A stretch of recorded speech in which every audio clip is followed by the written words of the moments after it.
La saison 2 de Susumu no Frieren vient à peine de débuter que c'est déjà une masterclass. Alors pour rappel, dans la saison 1, qui fait une vingtaine d'épisodes environ, nous avions Frieren, Fern et Stark qui quittaient la cité fortifiée du Nord, Ozerst, pour s'aventurer vers le plateau du Nord, un territoire très dangereux, peuplé de monstres et dragons redoutables, et intimement lié aux âmes des défunts.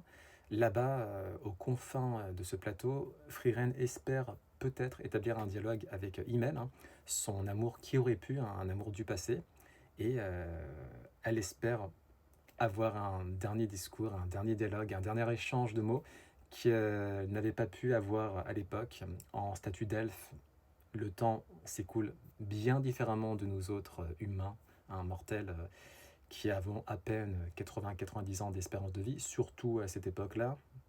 Et c'est l'un des thèmes centraux de Susumu no Frieren, hein, cette volonté nouvelle de profiter des instants présents, d'admettre l'impermanence des choses, le fait que nous sommes potentiellement destinés à mourir, hein, un jour ou l'autre, et ce devoir de mémoire vis-à-vis du passé.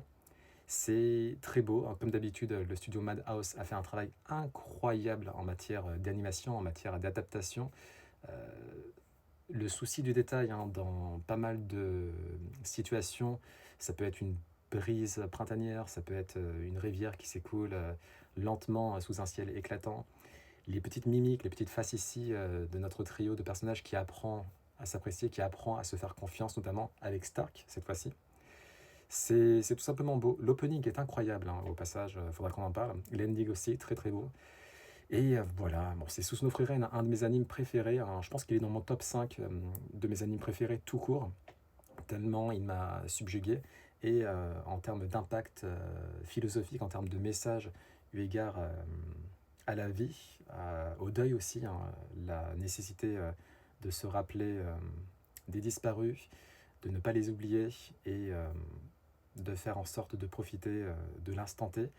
C'est beau, c'est une ode à la vie, c'est une ode à la mort également. Et c'est un monument de l'anime. Si vous l'avez toujours pas vu, ben, vous vous êtes fait un peu spoiler du coup, mais je vous recommande fortement de regarder Susumu no Frieren vivement les prochains épisodes.